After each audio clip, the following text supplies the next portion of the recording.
Order. Thank you everyone for being here. It is 7:06. And sorry. And we are calling the meeting to order. So thank you everyone for being here on this lovely rainy Palolo Valley day. Say initiation. Okay, so we'll just jump right into it. Monthly reports. Do we have someone from the Honolulu Fire Department?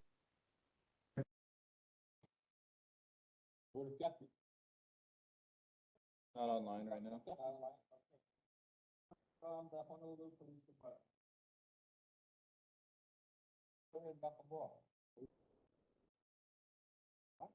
No one online. Anyone from the Board of Water Supply? It's online. Yeah, hi, Dominic is here. Hi, Dominic. Sorry, I would have come down tonight, but I have a little bit of a cold, so I didn't want to get anybody sick. Let me pull up find my report really quick here.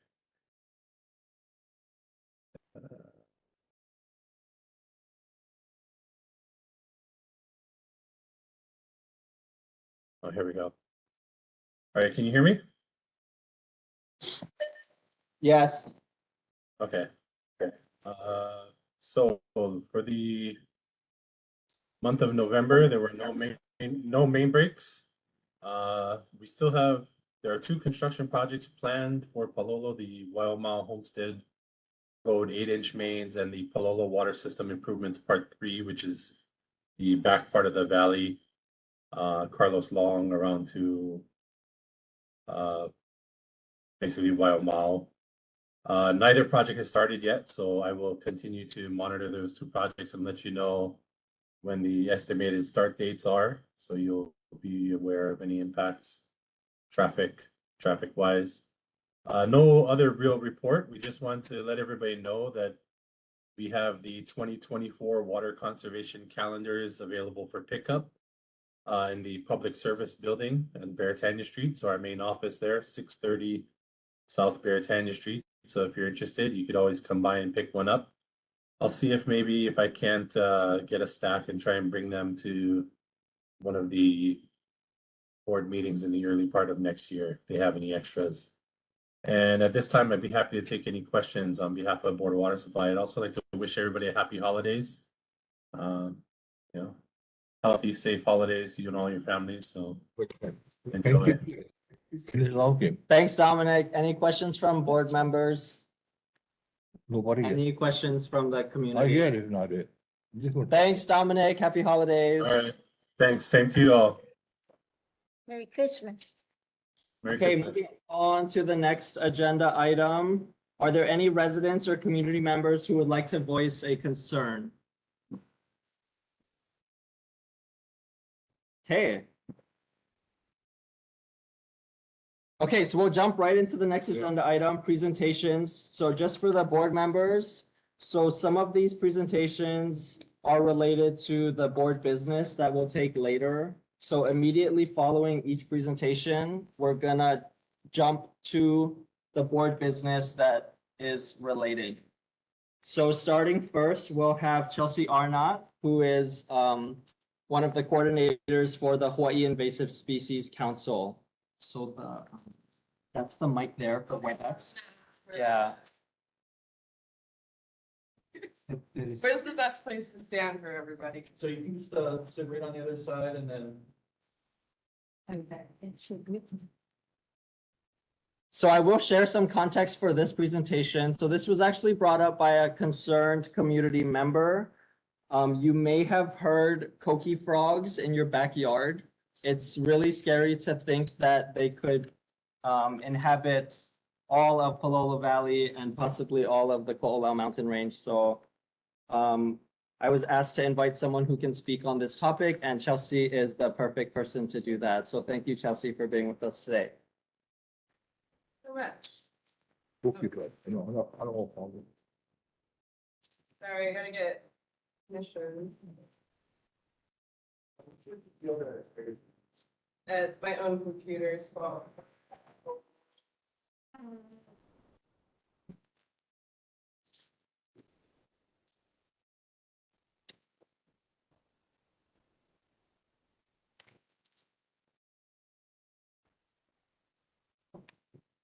Who's open to four, who's outside door? Yeah, so she's signed on, but this is also her. Who's up? Yeah. That on. Okay. Now he did it. Okay, sorry, technical difficulty. That's why we only had one update, so I could go through this. So it happened. It's just not letting me share my screen.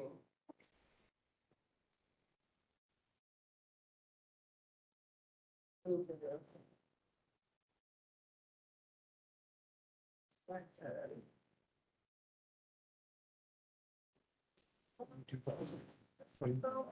work for state deal. Recess. Okay. Okay, What do you do? apologies. Oh, it's Yeah, okay. I just have to write it. Except for the all planning on the island. So sort of like recess, where they cut it so it's city and state. Okay. Any, I did, just so they can cut it out of the stream. I don't know. if that's- Make a shot. No, no, it's okay. Okay, recess, you have to- Okay. We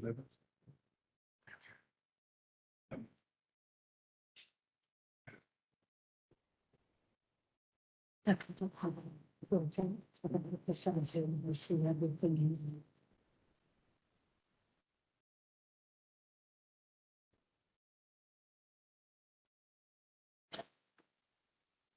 Okay.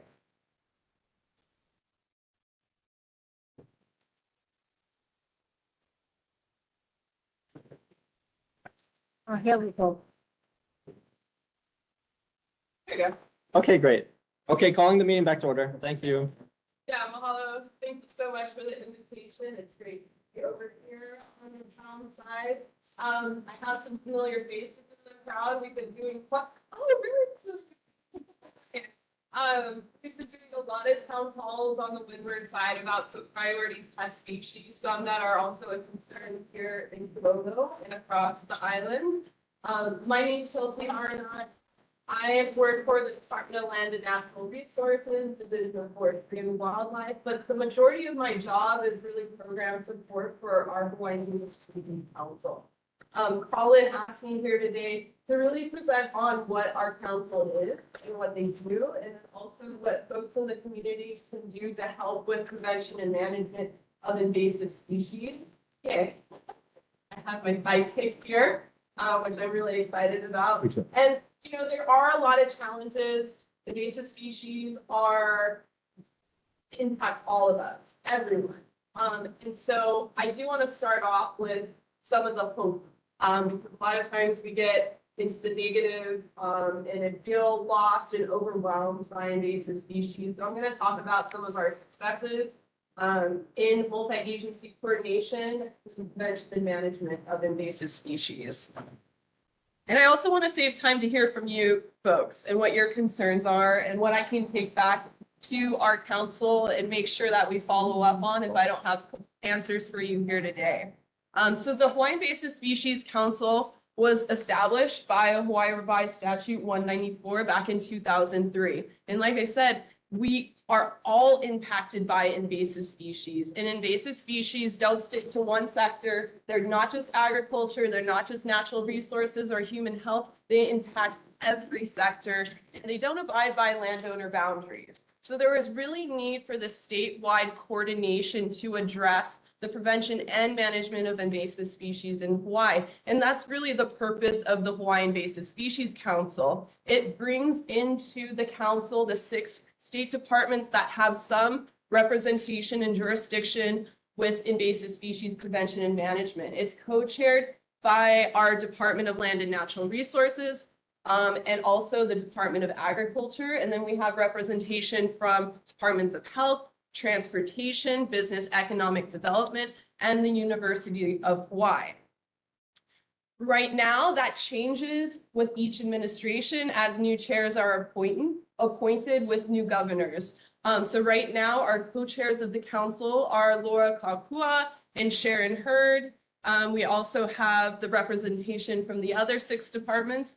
And what's really amazing, these are our voting council members. So when we have actions that need a vote, they're the ones that vote on that. But we also have representation from the legislators. So we have by state statute, a representative, a senator and a representative from each county, which is really amazing. So we have that statewide audience from our legislators, and they're very informed of what the invasive species priorities and discussions and issues are, especially when we're going into the next legislative session, which we're right on the brink of, coming in January. And myself, and I have a team of 4 other people, I had to look at that, plus an intern that are really our program support. Summarize. So that's our Hawaii Invasive Species Council. But we're really part of a larger collective. And it can be complicated. It's not just one agency that's doing all the work for little fire ant or coconut rhinoceros beetle or coqui frogs. We really are part of this collective network, and we work really closely with our partner agencies like the Island Invasive Species Committees. Here on Oahu, we have the Oahu Invasive Species Committees. They're really the phone number that you probably call when you're like, what is this pest? Is it little fire ant, coconut rhinoceros beetle? We also have a network of watershed partnerships. They are working up in the Mauka areas, protecting our native ecosystems from invasive species. And we have a number of other networks under the University of Hawaii, and we work closely with a lot of federal agencies. So I just want to highlight a couple successes, and they're successful because they've been multi-agency responses. They haven't just been one agency responding to this. One of the biggest threats to Hawaii with invasive species is the brown tree snake. Who's heard of that? Pretty much everybody. And this is just right at our back door with Guam, where it's just devastated not only their native species, it's pretty much wiped out their native bird species, where you go in the forest, it's just covered in spider webs and it's silent because there's no birds there anymore that are even non-native birds that are eating the spiders and the other insects, but also just a major pest to human health and just your way of life. I mean, they're crawling into people's plumbing and toilets. They're a horrible hazard in every aspect. We have species of mosquitoes here in Hawaii, of course, but we don't have the species of mosquito that carries malaria, which is really important. And those, of course, are really detrimental to our human health and just our economy. So we have a ports of entry monitoring system here in Hawaii that monitors for mosquitoes. And this is a partnership of Department of Health, HIS, DLNR, and HDUA looking for these potentially devastating human health vectors at our ports of entry. And there's also Africanized honeybees in the southwest region of the United States. This is a huge one, and they've actually intercepted Africanized honeybees over at the ports, over in Honolulu Harbor in 2016. In this required and multi-agency response. And then I just wanted to highlight the giant Asian hornet, which is very scary, and we don't have monitoring systems up for them yet, but we are working with partners on the mainland and internationally on making sure we don't get this pest here in Hawaii.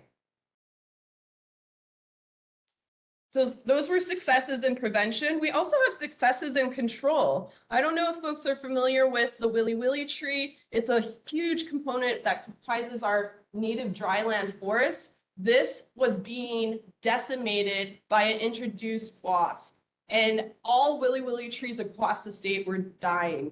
A partnership between the Forest Service, Department of Agriculture, and other agencies came together and identified a natural enemy and really fast-tracked this, but fast-tracked it in a safe way where they made sure this wasp, the natural enemy, wasn't going to attack anything else, especially native species. And basically what they did was find another wasp that predated on this wasp that was predating on the Willy Willy tree, and were able to introduce it and release it. And we have Willy Willy trees here today, and we have the dryland forest here today because of that work.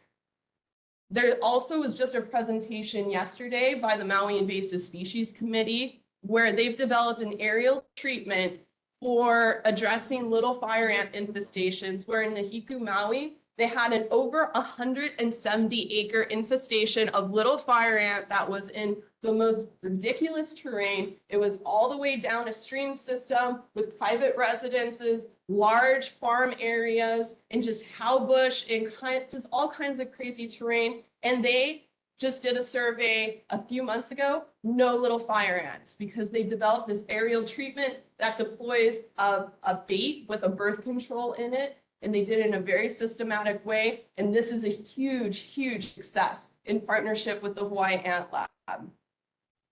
And I wanted to highlight, we have been able to eradicate coqui frog infestations, specifically here on Oahu. We had an infestation in a natural area off of Schofield Barracks, and we are able to work with the Oahu Invasive Species Committee, Department of Agriculture, and Army Natural Resource Program to eradicate that population that was over 100 acres. It was flat ground, so we were able to get access. And I know the Palolo infestation, and there's also an infestation in Waimanalo that the terrain is a little bit more challenging to deal with, but we have done it. And why it works, it's because one, if it gets prioritized by leadership. That's really important because then you can have dedicated resources in terms of staff and funding. The second is going into adequate and sustained funding. You can't just do one-time funding for invasive species, right? They don't just go away like that, especially if you're doing ongoing management. You need recurring funds, and that's where it's really important at the legislature that we have some kinds of lines of funding like that. And then you need buy-in from agencies and the community, which is really important. And I know I'm very over time. I always go way too long. So going into challenges, I kind of touched on those. It's not having enough resources when it comes to staff and funding. These are things that we're all facing across the state agencies and also our partner organizations. There's policies that need updating and clarifying. We do have policies that can help us manage the movement of pests across the state and intra-island. And Kimiona is very familiar with this because there's been a lot of talk of this at the legislature with the Hawaii Department of Agriculture in a specific rule called Chapter 72, which would allow the Department of Agriculture to be able to manage and regulate industries like the nursery trade, which has been a big pathway for the movement of invasive species, specifically little fire ant and coqui frogs. And just to add something more complex, climate change is exacerbating negative impacts of invasive species. We saw this back in August with the wildfires in Maui, and we're seeing it on Hawaii Island, and we saw it recently over in the Mililani area with the wildfire that happened just recently. And of course, we have to manage our pathways, which are increasing.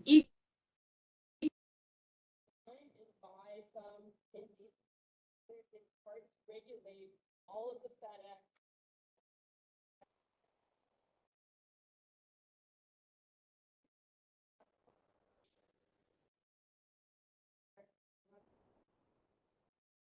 More good, more people right there. Of what you wanna have one picture of who you one person when they have a voice and they don't back down about what are they.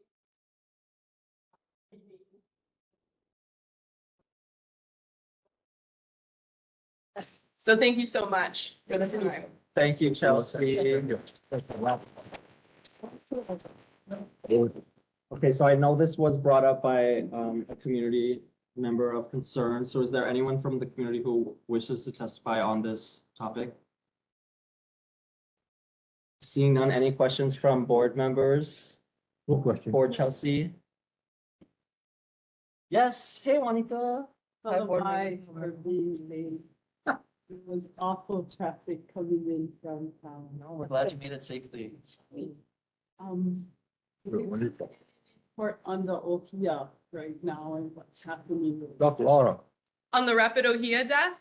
Yes, Yeah, so for Oahu, we've only detected the less virulent strain, which is the Julio-hia. So it still can kill ohia, but not as quickly as the other strain of the fungus. And we've only found that that one here, and there's only been a few trees that have tested positive for that. And I know Ryan Chang is here. He works, I'm just pointing everybody out because it's great to see so many faces, but he works for DOFA and they do some of the work for surveying and making sure they're managing rapid ohia death in Oahu forest. And you work for Oahu Invasive Species Committee too. Used to. There's only been 5 positive detections and they continue to do regular surveys across the forested ohia areas to identify if there's any suspect trees and check them. But on Hawaii Island, it's still an ongoing problem. It's still killing ohia at a rapid rate, but there's a lot of research and a lot of community looking at resistant strains of ohia and doing replanting even. Oh, Thank you, Board Member Palolo, for the Thank you. question. Any other questions from board members? No Questions from question. the community? Yes, Councilmember Say. We need one absence. I don't think it was stated in Congress. Yes, that's such a great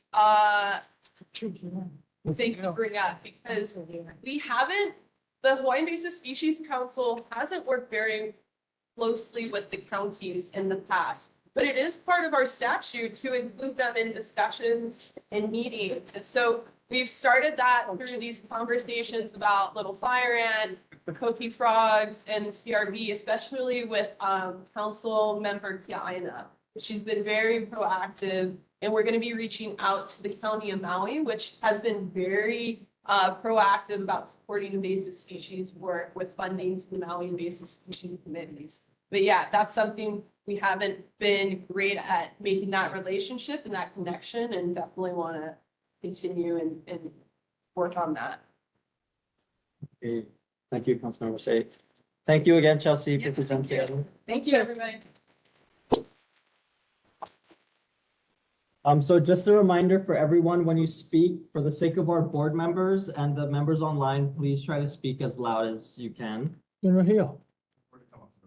I don't hear what Mr. Steer said. Yeah, so we'll just have the presenters repeat the question for us and the people online as well. Okay, so next we have Wei and Dan who will present on an initiative by the Trees for Honolulu's Future. So board members, just for context, Wei presented, I think in our October meeting, just on the idea of increasing the tree canopy here in Palolo. And the main takeaway is that we can secure $50,000 to do that, to increase the tree canopy here by showing our support for the initiative. So they're just going to talk more about what that initiative will look like and how we can further engage with the community to solicit more support. So I will turn it over to Wei, who is online, and then Dan, who is here in person. So thank you very much. Nobody ever accused me of not having a loud enough No, you voice. Wei Lee from Smart Trees Pacific is online. He's going to advance the slides. I'm here in person, Dan Donnell with Trees for Honolulu's Future. But before we begin, you guys will have to work. So shout out why you love trees. What are benefits of trees? Anybody? Shade, water. What else? Fruit. Food. Excellent. Birds, home for animals, you bet. Come on, second graders do a good job with this. I do it all the time with the kids. All right, Wade, throw up some of those that we have on our slide prepared. You guys already know why trees are good, so Wade, you can advance the slide. Okay. And, you know, Can you hear me all right? Yeah, go ahead and advance the slide so we can see the some of those benefits. And just a little bit about us, Trees for Honolulu's Future. We're a nonprofit focused on increasing the urban tree canopy. We go back one. And yeah, thank you. And so some of the benefits, storm runoff, huge benefit here. And especially when we're talking about the Hawaii watershed.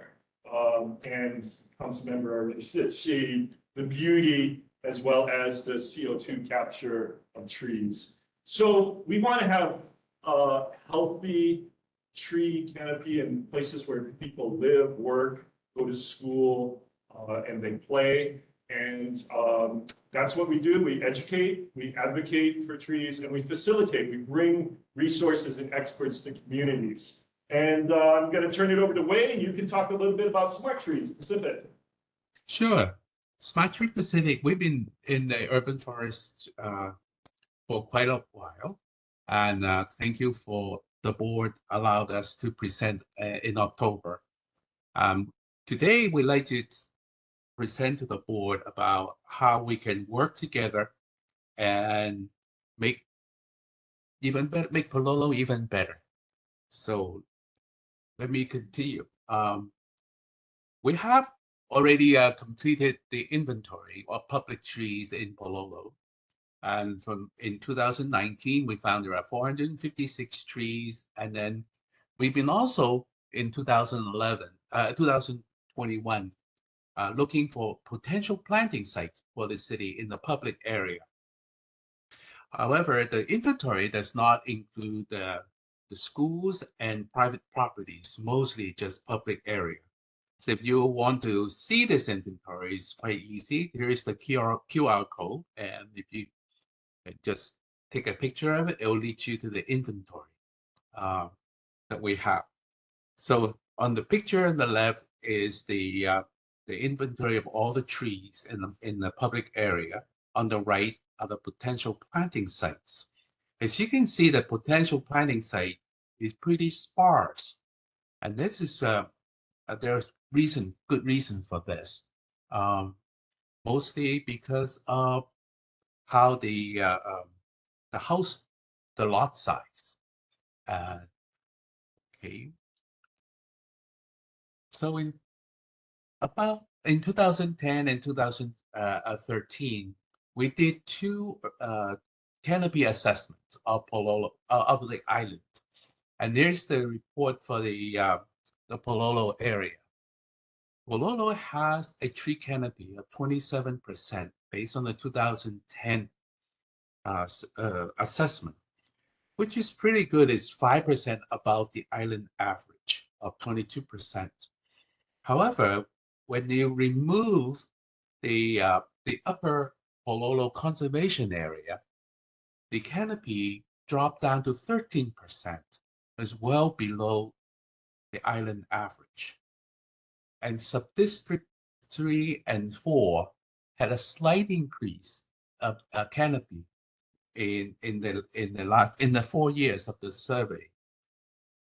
However, if we are looking at try to get to a 35% in the city resolution, resolution 1855 by 2035, we have a long way to go. And how do we do that? That's a big task. That's why we come here. We like to work with the Palolo community and see how we can get to that 35%. In advance to the next slide. And it's really good how he pointed out how on the Mackay side, if you will, of Palolo, the low canopy cover. So we're proposing to bring an initiative to Palolo that will result not only in getting trees planted, but in engendering community pride and ownership. And it also advances issues like environmental justice and equity. The pictures here are just a few examples from our work in an adjacent community, Kaimaki, furthest on the left and going over a rain garden that we constructed on some remnant city parcel, capturing rainwater that used to just flow into the catch basin and off to the Alawai. A tree adoption that we did at the Kapiolani Community College Farmers Market. We had trees planted around Kapalono Park. And that's another fact that those tree planting sites not only did not account for opportunities at schools and private property, but also parks. So like Palolo District Park is a great potential tree planting site. Key Library, another great with the partnership with the University of Hawaii, and then having some fun with it. The far right was a parklet that's actually up on Wailea Avenue, across from Key Park. And there's a little note there. You can email the tree, and you can have a conversation. There's a person behind there. It's not AI, but a volunteer will answer your concern or just engage. So we see these things, but the critical message tonight to get across is it's not a cookie cutter. It's what the community needs. So we'll come in and we'll meet with groups and facilitate and try and figure out, hey, is it stormwater that's important? Is it trying to get fruit trees on private property? Or there, what are the aspirations of the Palolo community? So I'll toss it back over to Wade before winding it up. So what we see is a way we want an entity. We want to help Palolo to create an entity that represent the people of the community to look at different projects. Having an entity that allow it to initiate projects, get funding for projects, and see to the project gets done with the community's interests in mind, and know the people, what people want. For decades, we have been our many nonprofits coming in the community, do a program, and with members of the community and leave. But now we think it is a much better community forestry project, organization structure, when we work with a community partner that knows the community well, know what the community wants. We can bring the skills, we can bring the techniques to the community, but we need a local partner that understand the community. And that's what we are thinking. So the purpose is to serve Palolo, and it could be staffed by volunteer or professional, depends on funding. Projects is really for tree and environmental projects to make Palolo greener and better. And funding can be from private, such as federal, state grants, and private from corporations or donations. Then partners with different organizations they can bring in, could be water, could be trees. And the main purpose is to benefit all the community members in Palolo. Dan? Okay, so our ask tonight is we're seeking the board's support in a resolution for Trees for Honolulu's Future application for $50,000 under the state's Ka'umunani program. And additionally, we really want the neighborhood board as our partner. Part of this will be going out and working with other Palolo community groups as well. And as Wei indicated, it's not just here we are, we'll be here for a couple of years and then leave. It's who's going to take it forward. And it doesn't have to be a new nonprofit. It can be an existing group. In the case of Kaimuki, Envision Kaimuki, which was permitted an interaction group of the Kaimuki Neighborhood Board, has taken it on. So the initial requirement, we'll do it. We're applying. We're bringing the funds. The other message too, of course, we're very optimistic and we're hopeful to get the funding. If we don't get this opportunity, there'll be other opportunities as well. So we really want your support and mana'o about whether this is something the community wants.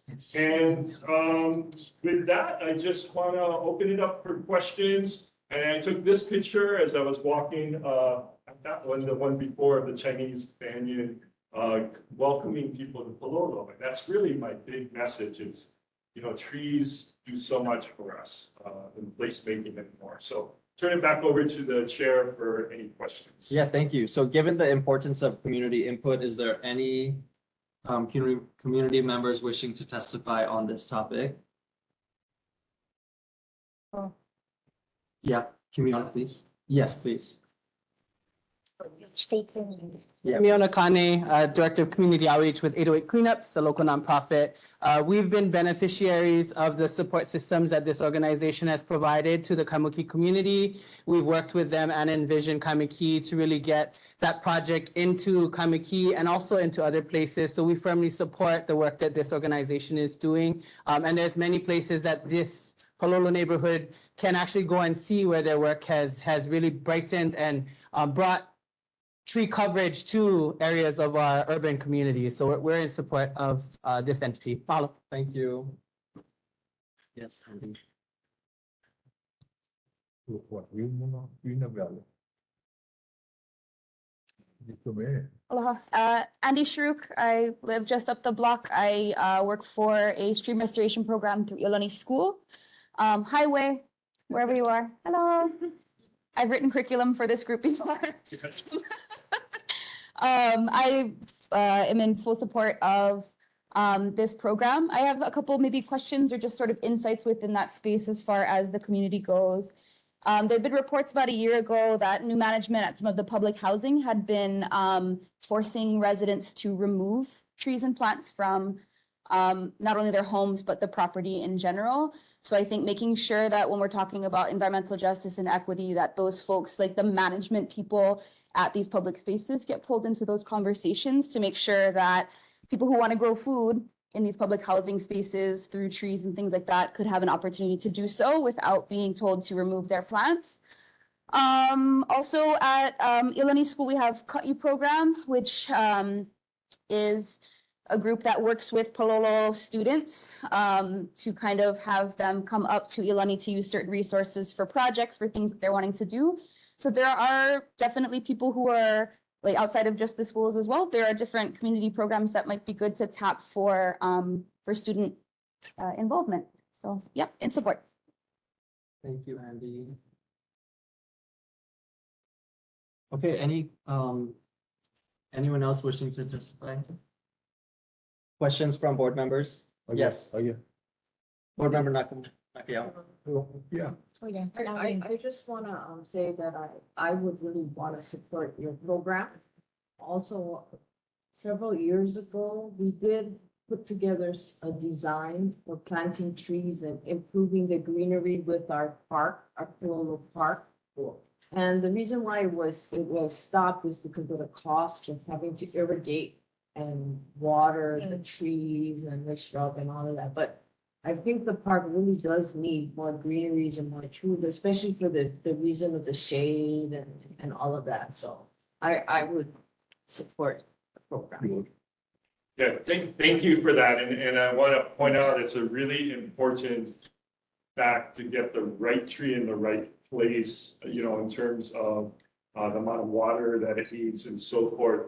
And we work very closely with the city, their Division of Urban Forestry on that. And not all trees need irrigation, as long as you've got the right establishment protocol. You know, those green bags at the base are, we call them gator bags. You can fill them up at a certain pace 3 or 4 times a week. And volunteers can do that too. So there's great opportunities. But the worst thing you can do, plant a tree and just let it die. Yeah, it's better to do nothing than to not have a care plan in place. So you're spot on. And I want to see what has already been done so we can figure out how to move forward. And that's really what Ray and I are describing, the way to move forward. Thank you, board member Nakayama. Member Shiraki. The question is, you think our valley doesn't have enough trees? And that, or you just pushing for trees? I'll tell you something, I don't mind getting trees. But it's a hazard too. Okay? Your neighbor, they get his bushes all up top there, you burn them, and you see that tree right there? If it's next to a house, you know what I mean? I'd like them to trim them. We're gonna stop our burn, that house will around the tree. They're all gonna get burnt. Okay? I can see people if they trim the tree properly, all right. You get neighbors that run a fence to get a hole going there. That's a fire hazard. Okay? Doesn't mean I hate trees, it's just that I feel life is more important. Yeah. Yeah, and that's it, it's an important point. You need to properly care for the tree, Right.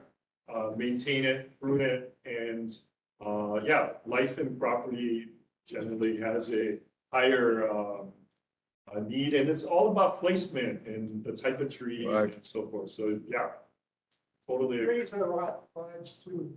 Yeah, exactly. The trees are living, and the tree, don't blame the tree. The tree is just doing what it's doing. Yeah. So if you plant a monkey pod tree right next to a sidewalk, you're gonna have problems. The roots are gonna Yeah. just, yeah, so don't plant the monkey pod tree there.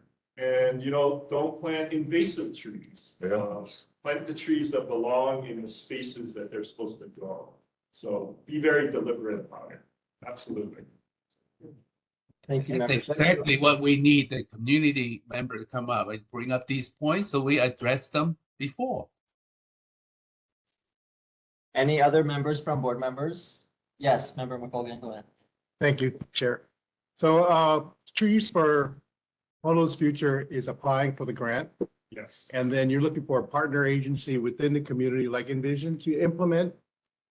Yeah, so what, I mean, if we take the Kaimaki model, we got several grants, and then we partnered with Envision, Smart Trees Pacific, as well as the National Park Service came together on that project. So for here, what we want to do is get the grant, get letters of support, not just from the neighborhood board, but from schools and other Palolo constituencies. We get the grant, then it's about bringing everyone together, and we'll lead it, we'll administer it, but it really has to be of and from the community. But we don't need that community leader identified right now to be successful. So you're applying for 50,000 from this grant. Yes. What's the total amount you want to raise for this project? Well, for the Kamaki project, we spent about that amount, so I don't think we need more. Okay. But there's gonna be what Palolo wants, and there may be more things that come. And there's, as Ways slide pointed out, there's private funding, there's other public funding. Yeah, there's multiple sources, corporations, and, yeah. How many trees are we talking about? I'm sorry? How many trees, new trees planted, does this type of grant get you? I'd rather not give a number because it's not. Yeah, it's not about the number of trees as much as the impact that you're having. Yeah, and I don't know, Wei, if you have yeah, the city uses a cost estimate per street tree. Yeah, we get enough trees. But it can vary quite a bit, so I'd rather, yeah. Yeah, I understand, I don't want to get bogged in the numbers, but I'm just curious and, how many trees does $50,000 get you? You don't have to answer that question. I Yeah, understand that, yeah, but it's just. and I think, I'm not trying to be coy, but if you were planting 50,000 trees in a forested area, you'd have a large number. But in a urban environment, you got all of these barriers and different things, factors. Wait, would you have a? Yeah, I wanted, the project is not how many fish you're gonna catch. What's $50,000, how many trees you have? We wanted to work with the fishermen. So you can get as many trees as you want.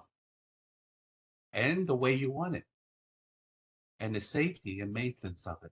So the project that we're proposing is enable Palolo to do what it wants to do, rather than, that's what the old problem was. We came in and say, we will plant X number of trees for this long, but then we leave. But now the new idea is Palolo take care of itself, and we will lend the skills to do so. Appreciate what you're doing. Thank you. Any other questions from board members? No question. Any questions from community members? Yes, Councilmember Say. Is it possible for the board to consider trees that have been recertified? You gotta talk louder. I'm asking the question, can the board make a request to the University of Hawaii or the Department of Agriculture determine then if there are trees that could become barriers for the rock boulders on the side of our valley. Prevention. Or will it be the status quo? Just let it be. Because of the natural erosion that's occurring, etc. But have the university or even your organization looked at that? Because I think the residents of Palolo Avenue have met with the developer, Mhm. Yes. and it's a problem. Because hold the, prevent rocks, of the families that are living on Palolo Avenue that were impacted, as a case of example, the Sasaki family. So it's just there and barren. So I'm just bringing this particular topic up because it could be a project for the board to consider. And that's all. Yep. Thank you, council member. So board members, if you remember, that developer, Peter Savio, he did present to us. And he shared that his original intent for purchasing that land was to revegetate it with native forests, which may help prevent some of the What are you talking about? rock slides that was experienced a year or two ago. I'm Right. not sure, but thank you, council member. No.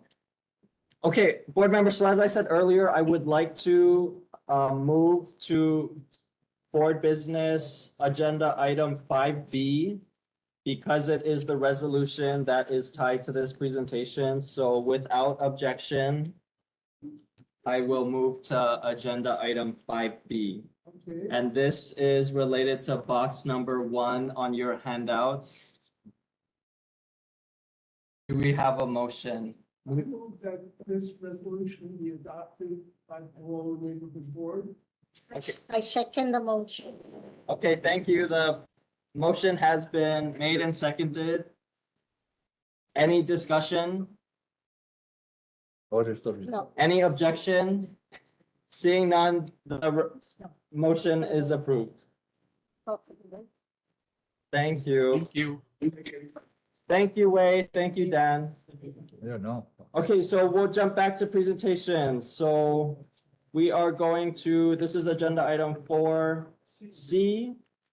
We have Kimiona from 808 Cleanups. Logan, if you can pull the presentation from the email.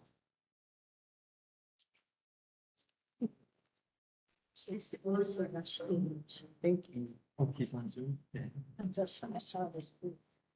There's a glitch. Mahalo, Chair. Mahalo, members, community, council member, elected officials. Thank you so much for having us this evening. Kimiona Kane, Director of Community Outreach with 808 Cleanups, a local nonprofit focusing on environmental stewardship across the state. We're here before the board tonight to share a little bit about the work we've been doing as far back as 2015. Our executive director lives right up on Ipule Way. He's been there for about 16 years. He apologizes for not being here. He's running an event out in the Eva Plains earlier this afternoon. Our organization is committed to restoring Hawaii's natural beauty by empowering volunteers, conducting decentralized cleanups. From Mauka to Makai, basically, we started with the intent of just kind of clearing and cleaning and addressing issues within various communities raised by communities. Sorry, you can go next slide, Logan. Thank you.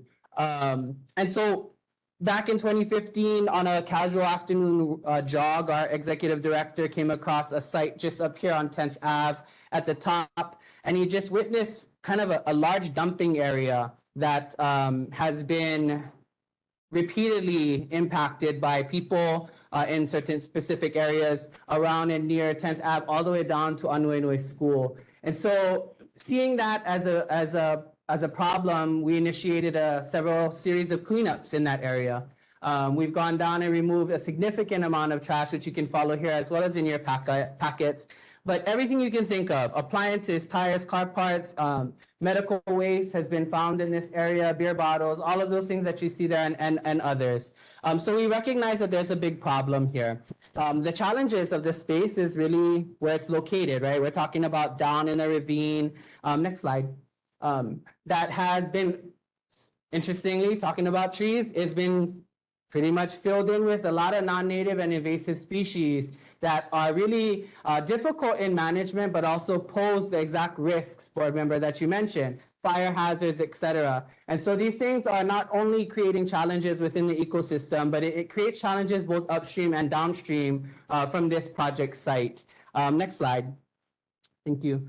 One of the biggest challenges we've found is, what do we do about it, right? What does the community want to do? We're so fortunate that the Palolo neighborhood has shown up to various cleanup events. Many of them have taken out hundreds of pounds over years, basically by hand, right? They go down, we clear out all the equipment, we have it removed, we clean up all the trash from within the water system, and we're doing it all with the help of community members. Members that travel in from other communities that support our works, our initiatives and our work. And the intention is really built upon creating places that the community can engage with, but also recognizing that, we want to make sure that the community has a place where they can function and facilitate learning as well. Next slide, please. Other things that we're looking at is, now that we've done the majority of the removal of trash, we're starting to experience, what do we do next? What is the right thing to do? In other project sites, when we've done this type of work, we move to an ecosystem restoration. This site has a history to it. Community members of your community have given us documents and history that shows what used to grow within the region. And members of our volunteer group, some sitting in this room tonight, have also experience and expertise in forestry and management of ecosystems. And so they really help us figure out what is the right thing to do for Palolo. Members of your community have been tremendous in providing insight about what the next steps could potentially look like for this space. Next slide, please. And so we're looking at several different things. We would love to implement cultural practices that are uniquely Hawaii, but also opening it up to the members of the community and what they want to see. We're looking at education. We're looking at reforestation of a native ecosystem, a native forest, water systems, and we're going to have one of our Palolo residents here speak to that very shortly, but we want the community to be a part of it, right? We want to make sure we take the necessary steps to assure that we're hearing the community's issues and we're hearing and adopting those concerns and putting it into the project work of this place. And that's what we're here to help share with you folks today. Next slide, please. As you can see in your pamphlet and in there, this has been a very rich community experience of engagement. People from Keiki all the way to Kupuna have literally worked down there with us. Folks that on their normal walk, their afternoon walk or run, have stopped and literally jumped into the work with us, seeing the incredible changes that has happened in that space. And so the question is, what do we do next? Yeah. I want to introduce Andy Shuruk. She's obviously a resident from up here. She has a tremendous amount of experience that we've been leaning on as a community member, but specific to native ecosystems in the water system. So I'm going to turn it over to Andy to share a little bit about some potential visions of how we want to see and offer the community an opportunity to explore.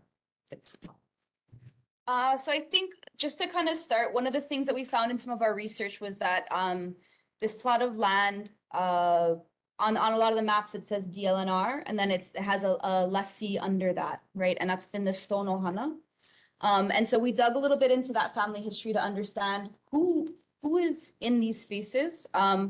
We tried to understand some of the back tax issues and things like that we've seen in that space. And we really want to work with intention to honor the family of that space. The last known lessee that's listed on the TMK passed in 2004. We do know we've been trying to contact living family members that are associated with that family. Uncle Buddy, who we see with the golf cart, right? That's part of his family.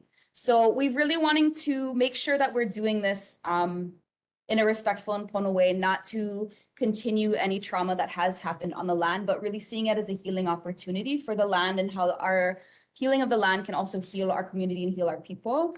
And hopefully that extends to the family. So I think one of the reasons we're seeking this resolution for basically permission to enter is that we don't actually want to dispossess land. We don't want any kind of issues to arise that would cause trauma for the family. We just want to have access to the land to continue this restoration work. And maybe it's something that they would have wanted to do and there's been issues why they couldn't. And so we don't want to assume either way with that. One of the restoration pieces here is that this is a really pristine area, right? About 0.5 miles down from here, so you pass Anoinoi School, and where Waima'o and Pukele streams come together is the start of a channel, and that channel goes for about 2.5 miles. And so from the street, from Pukele up here at the 10th Ave Bridge to the confluence with the Olowai is 3.5 miles. It's 2.5 miles to the confluence of Manoa and Palolo stream. And again, within that space, the majority of it is channelized. Okay, and so channelized water ways, they raise the pH of the water, they raise the temperature of the water, they lower the flow rate, and they make it like a narrower passage as well as a shallower passage. Our migratory stream species like o'opu have a really hard time going through our channelized sections of stream. And in my program, we use them kind of as a sentinel, right? So when we're out there fishing, we work with K-12 students. We teach them how to do an older style of fishing where we're collecting a lot of fish at once. Back in the day, it would have been used to gather abundance for a food system, right? It would have been part of a feeding situation there, but now we're using it to deal with our invasive species. We've heard a lot about invasive species tonight. For us, it's about activating our students to understand those problems that they're actually capable of fixing themselves. So one of those things that we derive from that is the recognition of how many natives versus invasive, and we get these percentages out of that. We do see some larger native, especially O'opunakea in these sections of the stream.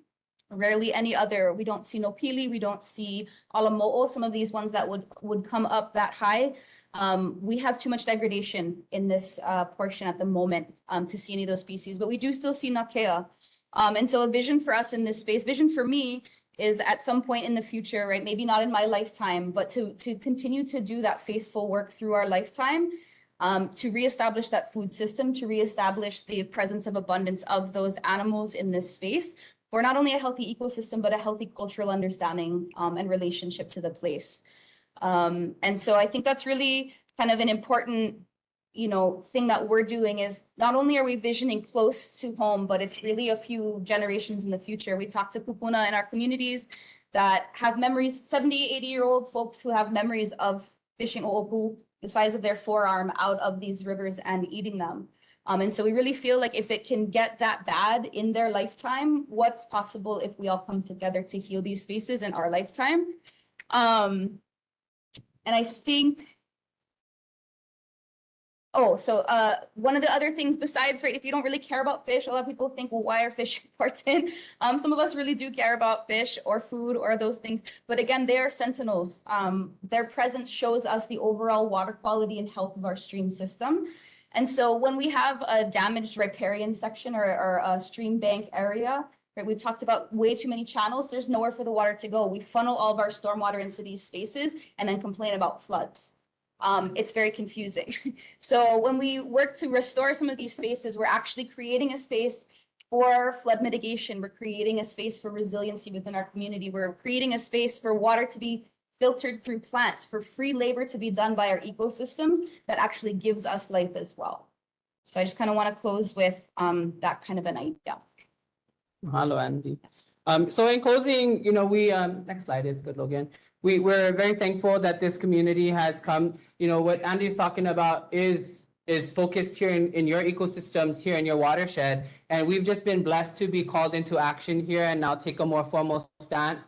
If you're questioning like, oh, how come only now you're asking? Well, we've done some work since 2015. Unfortunately, we didn't find anything that would tell us who we needed to look at. We reached out to our city connections and our state connections, and we were led down dead ends. And so it didn't happen until this year when Andy actually started to join us, where she did a lot of investigative work, found Ohana, found different channels that allowed us to find a pathway to figuring out what is the best way for us to continue to do work in this space safely, but also respectfully as well.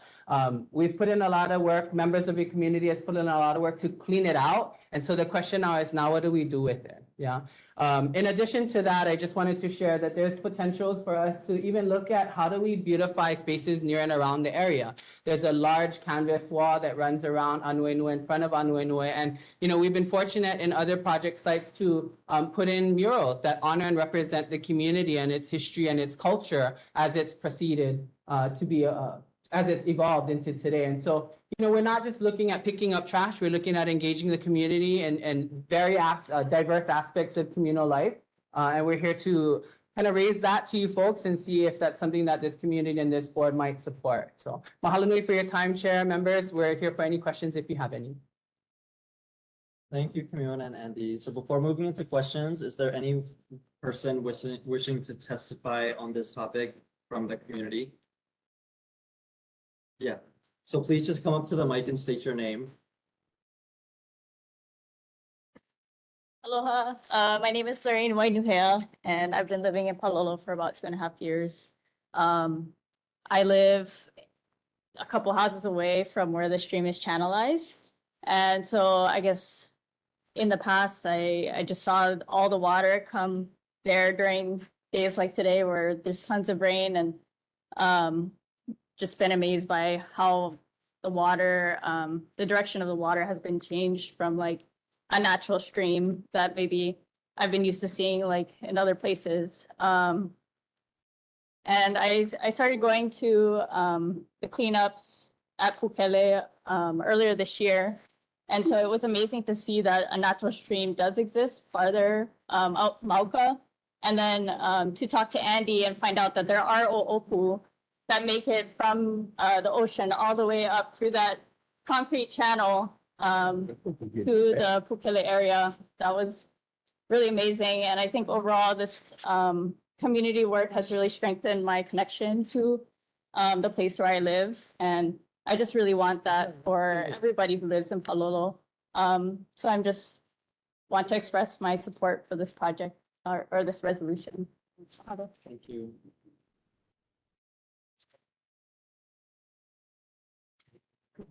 Yes, please.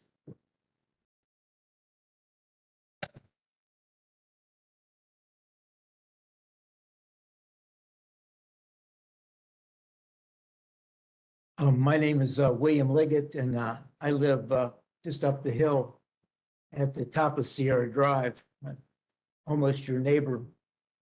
And I think the work that they've done at Pukele Stream speaks for itself.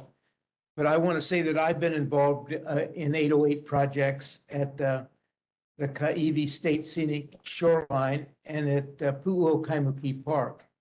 And the work is really well thought out, well equipped,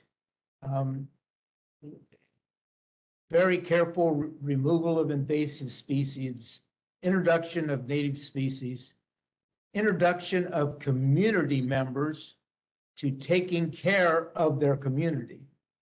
As you may be aware, private school kids have to get community service hours. 808 is a go-to place for them. When they get there, they get gloves, tools, and a job. And they learn a little bit about landscaping, and they also learn about taking care of their community. So I just here to speak for 808 cleanups. Thank you. Anyone else wishing to testify? Please. Hi, I'm Clemens Mayer, and I also live in the Ahupua of Palolo. I quickly just wanted to add that the community support that we've seen so far has been very positive. Since we started working there, we started planting native plants. I took on the kuleana of watering while it was dry, obviously. And pretty much every time I go there to water, at least one person stops and talks to me about it and says that they're so happy that the space is improving and looking more pretty. So what we've seen from the community so far, what I have seen from the community so far has been very positive as well. Just like to add that as well. Mahalo. Thank you.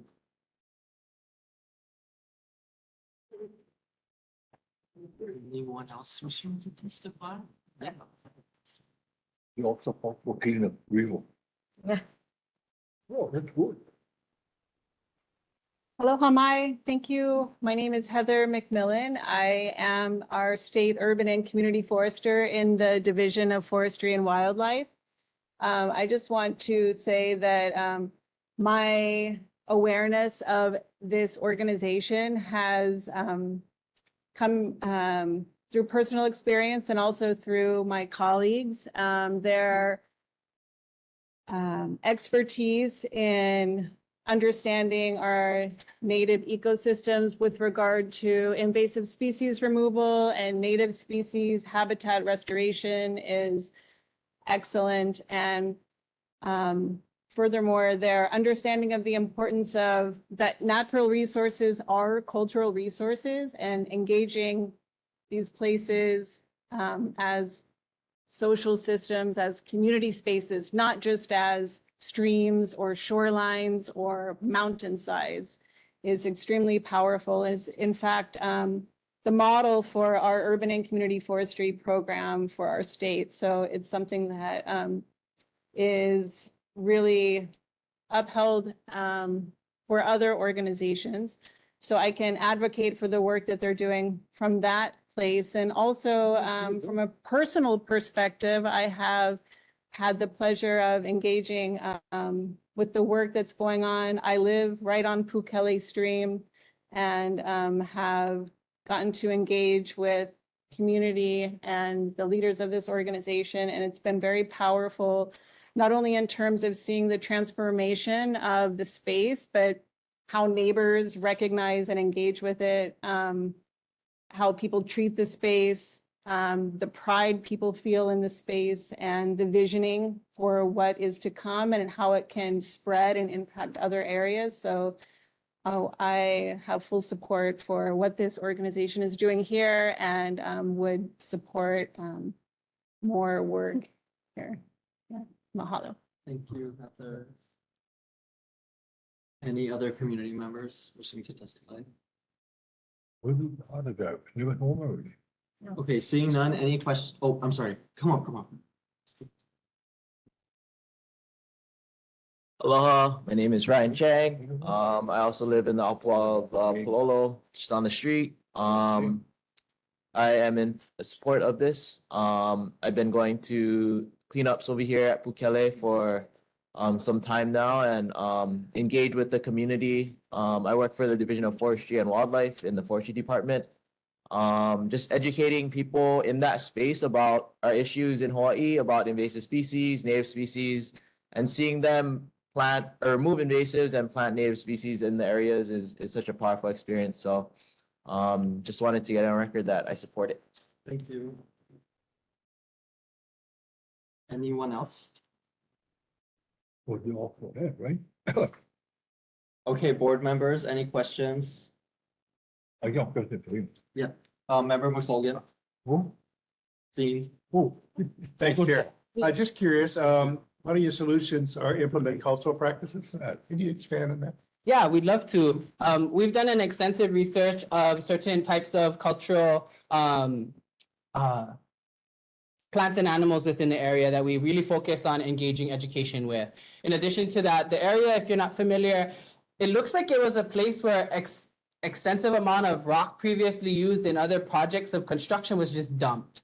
And so when we cleaned out the area of trash and we started to find that, we actually started to use those rocks in a cultural practice of Uhaupumu stone masonry, which in another capacity, I have the wonderful privilege of teaching here in Hawaii, having learned from my kumu kinohi, Fukumitsu, and spent several years learning under the tutelage and now a caretaker of a fish pond out in Waimanalo. And so we brought that to Palolo to utilize the rock to help stabilize some of the exposed areas and also to potentially use the stone and the practice to bring forth some mala and other functions that the rock can serve. So that's one other thing. We also engage in oli and mele for those that come and participate as a way of acknowledging the cultural presences here.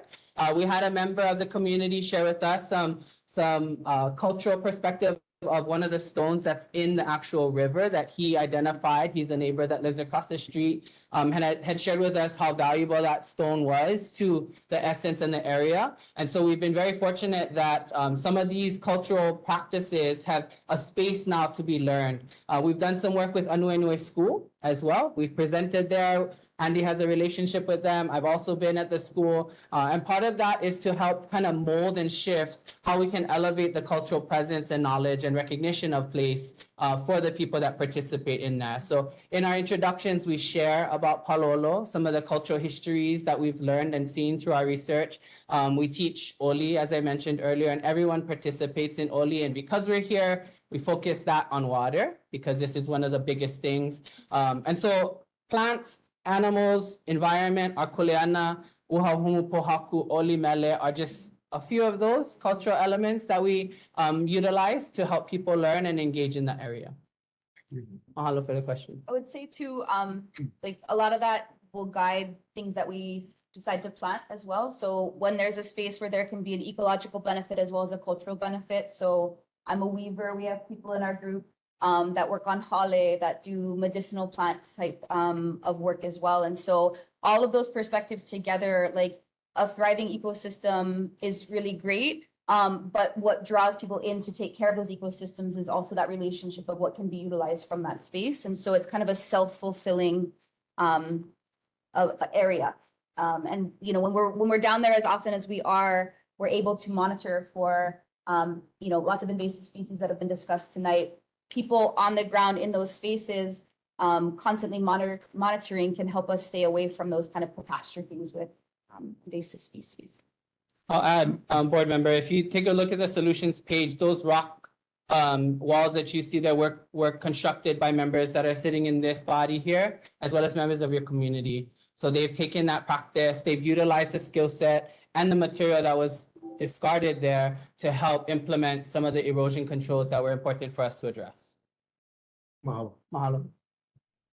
Board Member Shiraki. Earl, do you have? What you guys doing is a great job, okay, whatever stuff it is. The thing about the water, you know, what about the liability, you know? You guys get all the big rocks, you guys take them out. How come the city or state not helping you guys? Because what I mean, you're doing something and you get a couple workers that get hurt. You know what I mean? Huh? You know, so, you know, and especially you get the big pie and everything, how you get to come out and throw them out over the side? That's a great and dangerous job there. And what happened to the tires there? You guys take them down to the dump yard? So we've, thank you for the question. Go ahead. I think the city should do that, or the state help you guys, whatever. I think they should know already what you guys trying to do, and they should do it so you don't have any liability. You want to speak to that?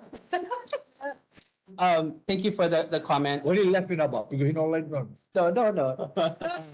We hear that a lot, and what we've learned over the last, gosh, we're coming up on 10 years now. What we've learned is that it takes community effort to really engage with our elected officials. We found tremendous support from our state, our federal, and our county partners and elected officials who have actually recognized our organization both at the city council as well as at the state legislature for our work in service to the communities.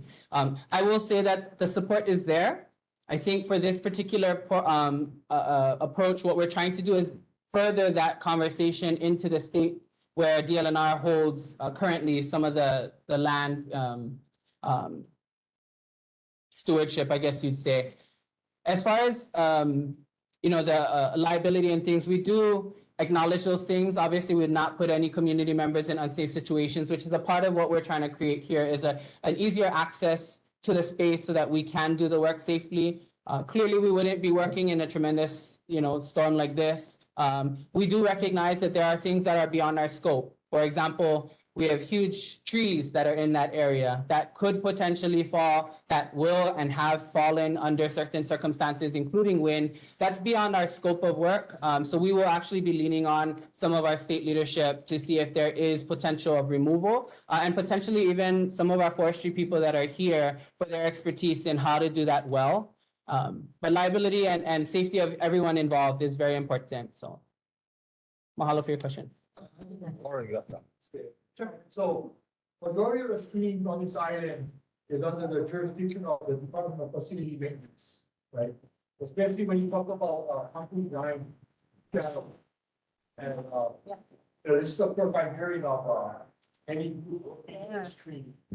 And technically, you should, you know, you should contact the Department of Facility Maintenance. We have waiver forms. And according to our, division of the chief of, road maintenance, we really don't want anyone from the public working in the street. You know, so, you know, my suggestion, my recommendation is to call 808-768-3343. That's the chief engineer's office. We can direct you to the right people. But yeah, we would prefer no one working in the street without, the proper form being filled out. We have what they call the Malamo Faina for volunteers. Normally that's, you know, at the Lions Club, they go out, they repair sidewalks and whatnot, cleanups, in certain communities. But as far as, you know, stream maintenance, that's actually under our department, so, we understand what the United States Corps of Engineers, recommend for streaming and whatnot. And, you know, we can contact our office, you know, we can partner up, or let's do it the right way. I will share to that. When we did reach out to the city, this particular division, they had no understanding of that space because it's not a channelized space. So they forwarded us to the state. And then the state pretty much said it's a gray area. We don't know what's going on there. But didn't you have photos of an area that was concrete lined?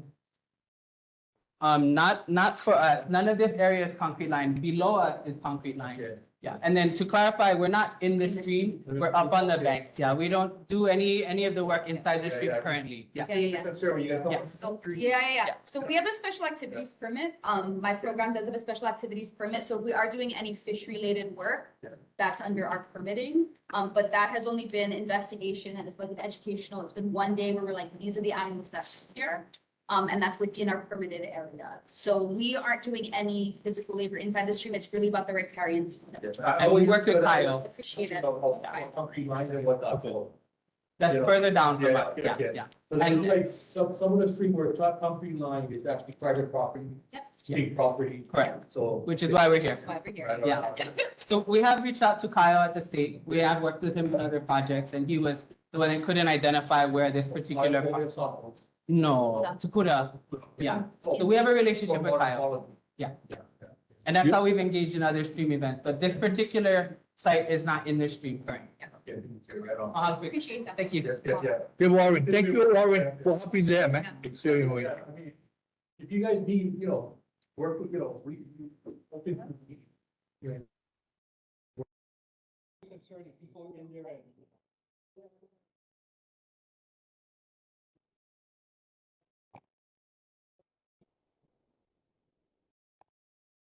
So I mentioned earlier. Item 5C. Okay. I move that this resolution urging the Board of Land and Natural Resources to approve the issuance of a right of entry permit to 808 cleanups. I open it up to a discussion, any discussion the board members want on this topic. Anyone in opposition? Seeing none, Thank you for coming.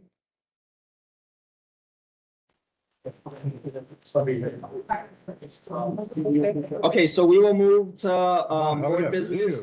Agenda item 5A, filling of vacancies. So we have one in sub-district 1, one in sub-district 3, and one in sub-district 4. We only get one guy now. Any members from the community wishing to fill a vacancy? Please identify yourself now.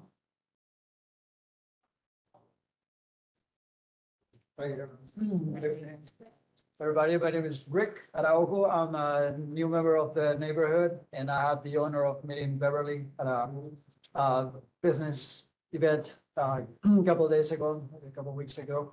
And so I've been invited to be part of this board and so I'm going to come here to present myself and be a candidate, serve our community. Can you tell us where you live and what you do and why you want to serve? Absolutely, yes. I live nearby, here, some 10th Avenue, almost close toward the edge of Kaimuki. My occupation, I'm a loan officer. That's how I ended up in the island. About 7 years ago, I'm moving around ever since. The reason why I want to serve in the community, I want to be involved and learn a lot about how these processes go. I found it very interesting, the subjects, for instance, you guys have been covering, and didn't even know that these kind of things were addressed at this level, which I find very interesting. So I want to be part of that as well, being able to have both sides and get things moving and having an impact. Thank you. Okay, Okay, we so- need a motion. Okay, so Or- Chair Frost, I'd like to nominate Rick Araujo. Yes, correct. And he will serve in Sub-District 4, and he has already been Yeah, I just need Yeah, to see the, verified. I need to see a exterior photo ID. Okay, so I make the motion, Second. Roll second. Okay, the motion has been made and seconded. I close nominations. We'll recess so you can work with the NA to verify your ID and take the oath of office. Okay. Okay, recess. Thank you. Later. Oh, you didn't bring it. Oh, you didn't bring that. Okay.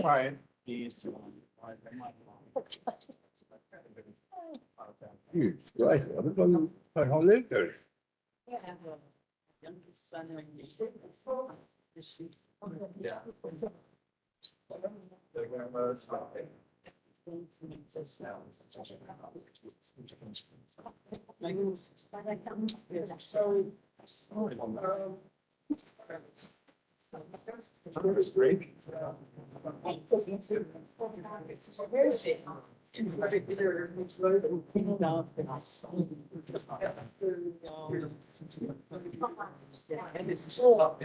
Alex.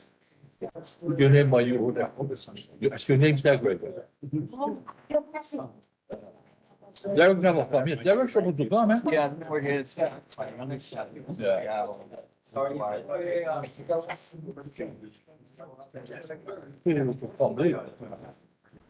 They're all up there. Five for us.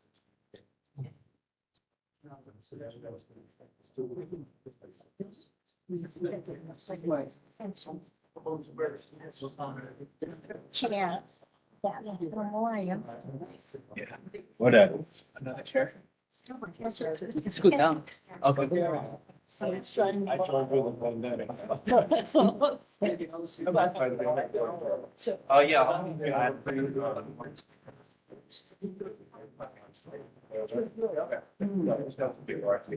Let's do the whole task. Yeah, so like I said earlier.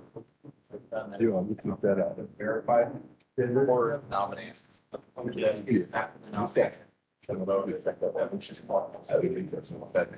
Right now, it's falling for a recess. No, that's. When you get something there. And then fall on it. Yeah, put that out. That's just. Same, yeah. Yeah, just. So what is like so feeling? What you So the way the nomination works is the same thing as, like when. Yeah, so I'll do a quick roll call and I know it's silly, even though it's just one person. Yeah, everyone will just have to say the last name. For other reasons,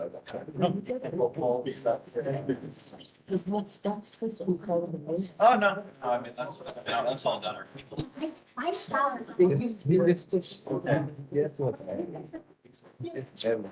But yeah, okay. Yeah, so before you call back, you're gonna have to call another. Yeah, that's fine. Yes, okay. Sorry about that. No, it's all good. You know, like. Thanks, you and me, but that we're at you. Okay, so I'm calling the meeting back to order. So thank you, Neighborhood Assistant Logan, for verifying the address of the nominee. So can the Neighborhood Assistant please call roll call for the vote? Where'd it go? Okay, so I'm gonna You conduct see- a roll call. I know it's silly, there's only one person, but if you could just say the last name, when I call you. And that is Arroyo. Arroyo. Sorry. Araujo. You just want our last name. Oh, no, he's Araujo. talking about the roll call. Yep, So, we say the last name.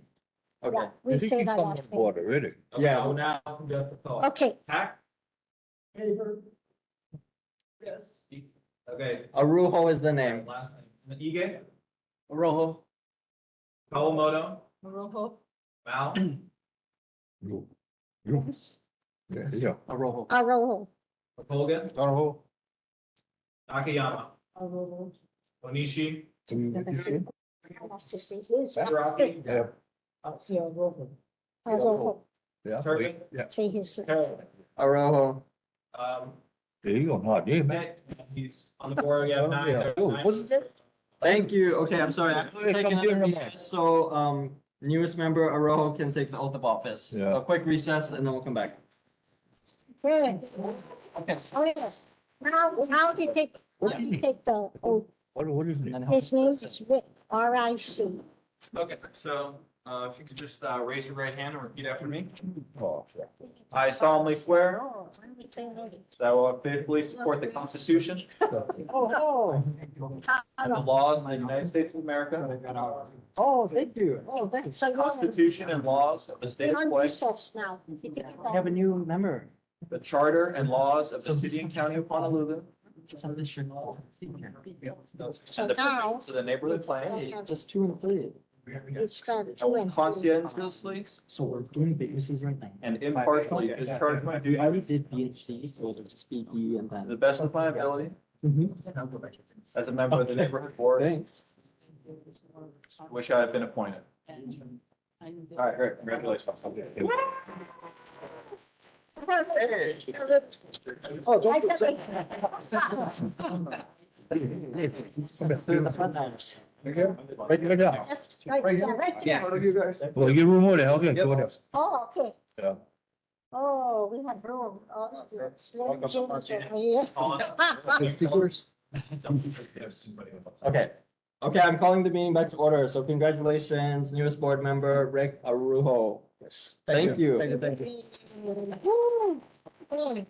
Okay, so we're still on 5A, filling of vacancies. We have one in sub-district 2 and one in sub-district 3. So that's 4 is the area closest to Waialae. 1 is where I am, Mauka of Carlos Long. So anyone else wishing to fill a vacancy? Okay. Oh, we can now. Come on, let's go. Okay, we'll come back to it. Okay. Thank you. Thank you. Okay, so moving on to board business. So we already did 5B and 5C, so we're moving down to 5D. So I've been pretty vocal about the Palolo Valley District Park being, my biggest priority. So I will share some background information here. So about 15 years ago, the court lighting, the outdoor court lighting was removed.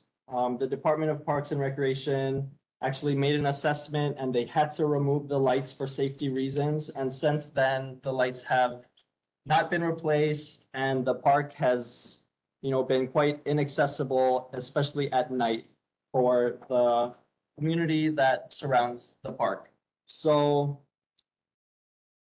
this is related to box 3 on your board member handouts.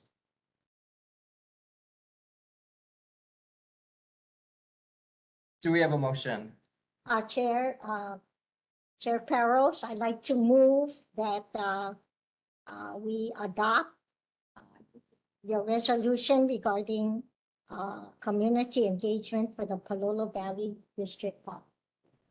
Okay. Thank you, Vice Chair. Thank you, Board Member Kawamoto. Are there any objections to the motion? No objection. Oh,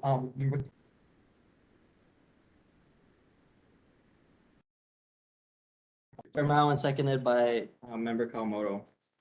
Seeing no objections, the motion is approved. Yay. Thank you.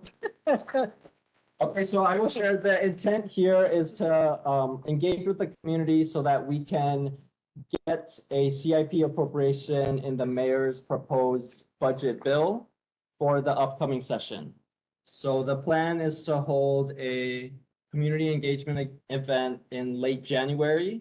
So we can basically provide the community members with the resources to reach out to the mayor and the Department of Parks and Recreation to help get that appropriation in the mayor's proposed budget. Yes, yes, Senator Ihara. Parliamentary clarification. So what was the vote on that? So that was, the motion was to, the vote count was, yeah, so the vote count was all in favor. Where's the vote? The vote count is 1. The vote count would have been 10 ayes, no nos, and no abstentions. Vote count is. Yeah. That. Yeah, And okay. like minutes as such, because these are like permanent votes. Yes. Right, you cannot just pass them without checking. You have to actually vote. But it's, I was just interpreting the informal language remains. Okay, so point of order from the neighborhood assistant. Do I need to do a roll call for these kinds of motions? No, all you need to do, if you think that there's reasonable support from the board, all you would need to do is call for any objections or abstentions. Hearing none. None. Needs to announce the vote count. Right? He just did. He just did. Yeah. Wait a minute. Such a law is, it's like maybe things are terrible. At least it's specific enough that you can nail down the votes. All the names are The name- in the minutes. The names will definitely be reflected in the minutes. I've been keeping track, I promise. It's just people who don't read the minutes. Yeah. So that when they're here, they know what. But you know more. They don't have to get. Good job, I mean, folks with a great job. Okay. No, thank you, Senator Ihara. Yeah, we will, we'll announce the vote counts. Okay, so moving on to agenda item number 6, reports from elected officials. So I will be asking each representative here to kind of share the legislative and budget priorities for the upcoming legislative session, at least for the state. To give everyone else the more full context, so the governor recently published his proposed budget, and the mayor will be doing something similar in the next coming months. I just wanted to share some of the governor's proposed budget items that directly impact our community. So there is $500,000 for Palolo Elementary School for their covered play court resurfacing. The governor is proposing to take that money back. So that was money already appropriated, and the governor is proposing to force lapse those funds. There was also $19,679 for Ali'iolani Elementary School for campus-wide general improvements. Chair. This, yes. Carrie, for just things like specific to the governor, it should wait until their portion of the agenda if possible. Okay, thanks. I'll just finish now. This is for campus-wide general improvements, again, that was already appropriated, and they are trying to force lapse and take it back. Lastly, there was $1.5 million for Anuenoi School for parking lot resurfacing and repairs. This is $1.5 million that was already appropriated that the governor is proposing to force lapse. So with that in mind, I want to ask our elected officials what your budget and policy priorities are for the upcoming session, as well as your normal report that you usually provide. So starting with Congressman Case, Nestor Garcia. No? Okay, moving on to Councilmember Say. Yes, just for your report. My report. Thank you. Yes, thank you. Please.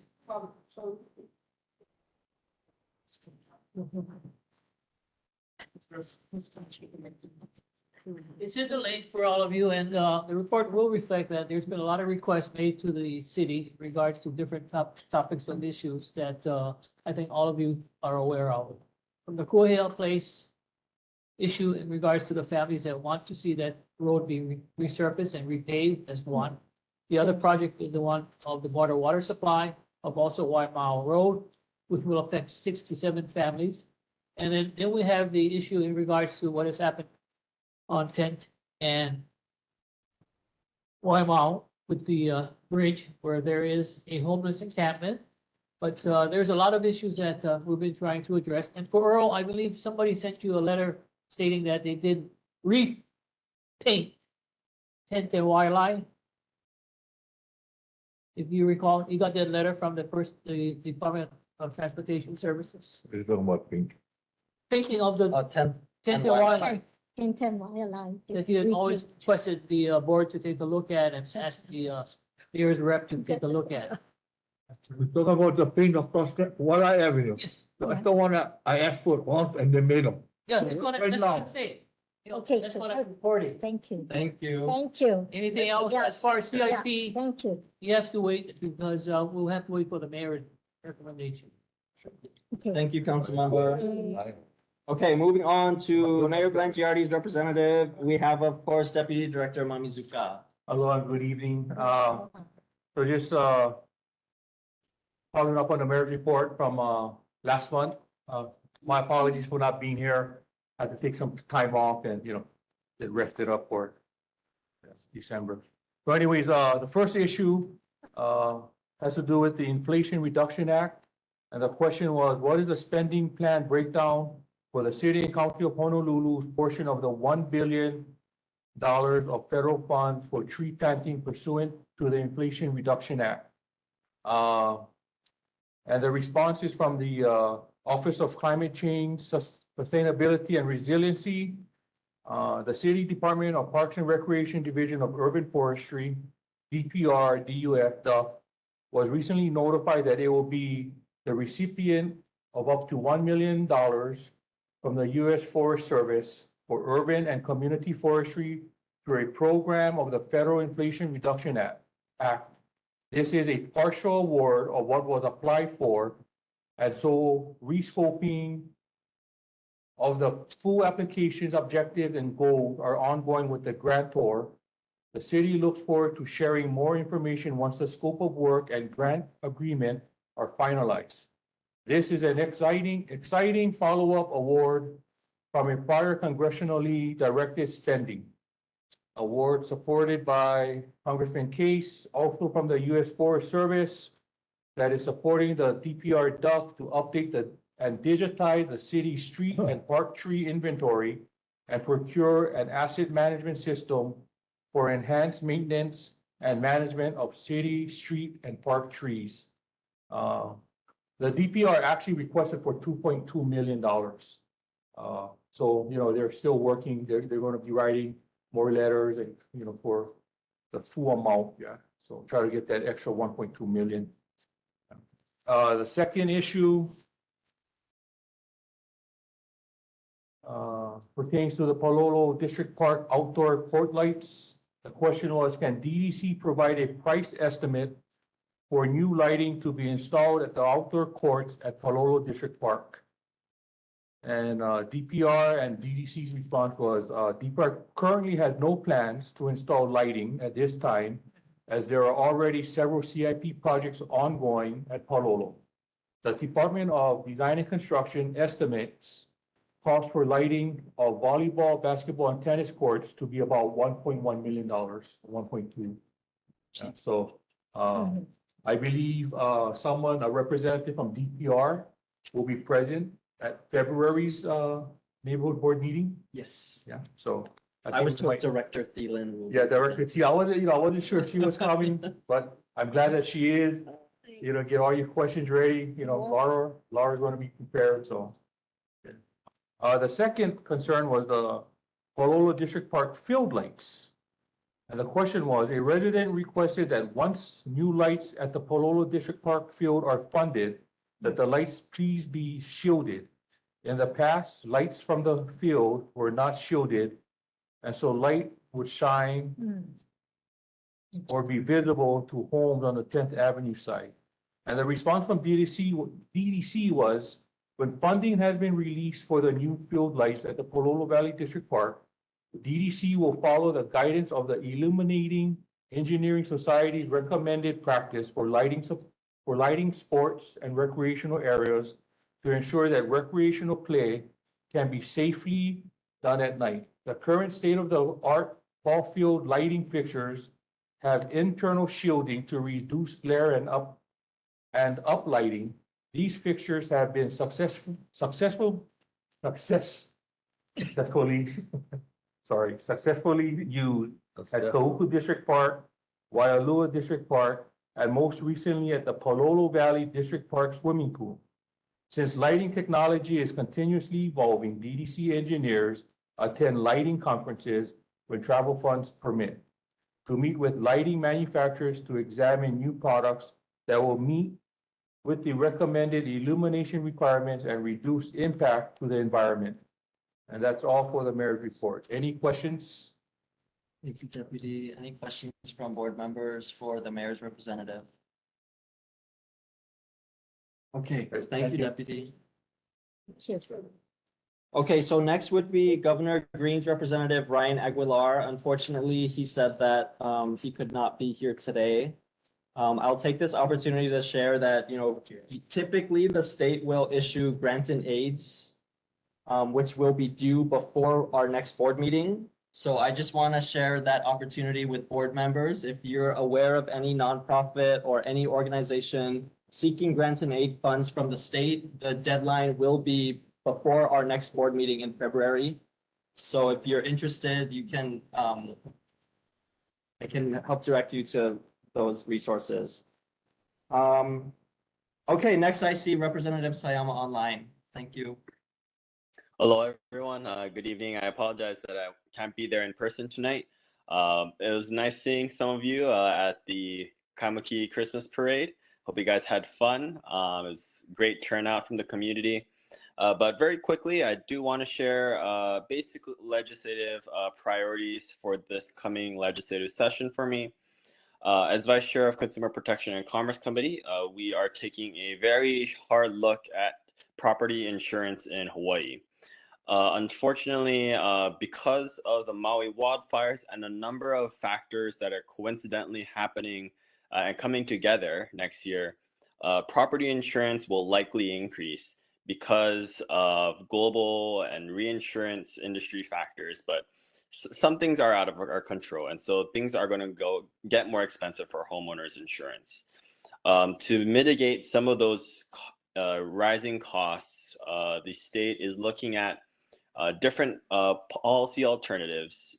For example, reactivating the Hawaii Hurricane Relief Fund and expanding that towards perhaps condominium insurance, so HO6 policies and HO3 policies.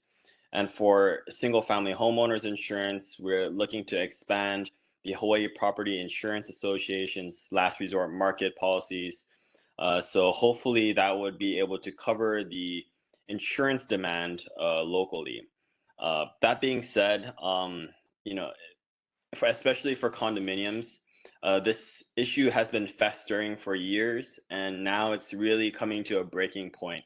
So I was in a meeting a few days ago with many stakeholders to really take a look at, how we need to change and adjust Hawaii to the new reality that we're in, and how do we create a system for sustainability for the condominium units as well. So that's going to be the biggest concern for coming out of my committee. The second pressing issue, I think, will be the issue of recreational and medical marijuana. You might have heard in the news that there are some legislative policies that are coming out of the Attorney General's office, as well as Judiciary Chair Tarnis's office. And so those legislative bills will have to come through my committee eventually. We will still be working with the Attorney General's office as well as Chair Tarnis throughout the interim before session. But again, you'll likely see that on the news as the session begins. As for myself, I am going to be introducing bills about creating mandatory insurance requirements for moped drivers. They've been exempt from getting insurance for up until this point. So that's something that we'd like to take a look at. I'd like to perhaps, if we have money, do a study of how we could streamline civil service recruitment in the state of Hawaii, similar to what the city and county did with their civil service recruitment process. And they've had some success with reducing the timeline for that. So I like to emulate some of the successes that we've seen on the Honolulu side. And with that, that's about it. If you do have any legislative ideas or priorities you'd like to share with me, I encourage you to do so tonight or through email or give my office a call. Thank you.